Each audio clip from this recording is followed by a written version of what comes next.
You probably don't recognize his name, but Mike Lazaridis has had a defining impact on your life. From an early age, it was clear that Mike was something of an electronics wizard. By the time he turned 4, he was building his own record player out of Legos and rubber bands. In high school, when his teachers had broken TVs, they called Mike to fix them. In his spare time, he built a computer and designed a better buzzer for high school quiz bowl teams, which ended up paying for his first year of college. Just months before finishing his electrical engineering degree, Mike did what so many great entrepreneurs of his era would do. He dropped out of college. It was time for this son of immigrants to make his mark on the world. Mike's first success came when he patented a device for reading the barcodes on movie film, which was so useful in Hollywood that it won an Emmy and an Oscar for technical achievement. That was small potatoes compared to his next big invention, which made his firm the fastest-growing company on the planet. Mike's flagship device quickly attracted a cult following, with loyal customers ranging from Bill Gates to Christina Aguilera. Oprah Winfrey gushed, "It's literally changed my life. I cannot live without this." When he arrived at the White House, President Obama refused to relinquish his to the Secret Service. Mike Lazaridis dreamed up the idea for the BlackBerry as a wireless communication device for sending and receiving emails. As of the summer of 2009, it accounted for nearly half of the U.S. smartphone market. By 2014, its market share had plummeted to less than 1%. When a company takes a nosedive like that, we can never pinpoint a single cause of its downfall, so we tend to anthropomorphize it. BlackBerry failed to adapt. Yet, adapting to a changing environment isn't something a company does. It's something people do in the multitude of decisions they make every day. As the co-founder, president, and co-CEO, Mike was in charge of all the technical and product decisions on the BlackBerry.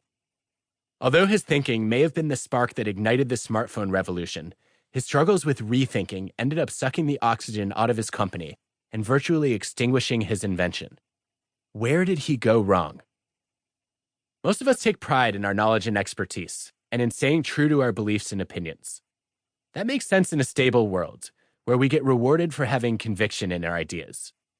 The problem is that we live in a rapidly changing world, where we need to spend as much time rethinking as we do thinking. Rethinking is a skill set, but it's also a mindset. We already have many of the mental tools we need. We just have to remember to get them out of the shed and remove the rust.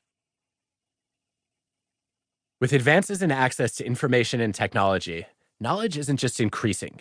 It's increasing at an increasing rate. In 2011, you consumed about 5 times as much information per day as you would have just a quarter century earlier. As of 1950, it took about 50 years for knowledge in medicine to double. By 1980, medical knowledge was doubling every 7 years, and by 2010, it was doubling in half that time. The accelerating pace of change means that we need to question our beliefs more readily than ever before. This is not an easy task. As we sit with our beliefs, they tend to become more extreme and more entrenched. I mean, I'm still struggling to accept that Pluto may not be a planet. In education, after revelations in history and revolutions in science, it often takes years for a curriculum to be updated and textbooks to be revised. Researchers have recently discovered that we need to rethink widely accepted assumptions about subjects such as Cleopatra's roots. Her father was Greek, not Egyptian, and her mother's identity is unknown. The appearance of dinosaurs. Paleontologists now think some tyrannosaurs had colorful feathers on their backs. And what's required for sight. Blind people have actually trained themselves in a version of seeing. Sound waves can activate the visual cortex and create representations in the mind's eye, much like how echolocation helps bats navigate in the dark. For my part, I'd assume the phrase, blowing smoke up your arse, came from people gifting cigars to someone they wanted to impress. So you can imagine how intrigued I was when my wife told me its real origin. In the 1700s, it was common practice to revive drowning victims with tobacco enemas, literally blowing smoke up their behinds. Only later did they learn that it was toxic to the cardiac system. Vintage records, classic cars, and antique clocks might be valuable collectibles, but outdated facts are mental fossils that are best abandoned. We're swift to recognize when other people need to think again. We question the judgment of experts whenever we seek out a second opinion on a medical diagnosis. Unfortunately, when it comes to our own knowledge and opinions, we often favor feeling right over being right. In everyday life, we make many diagnoses of our own, ranging from whom we hire to whom we marry. We need to develop the habit of forming our own second opinions.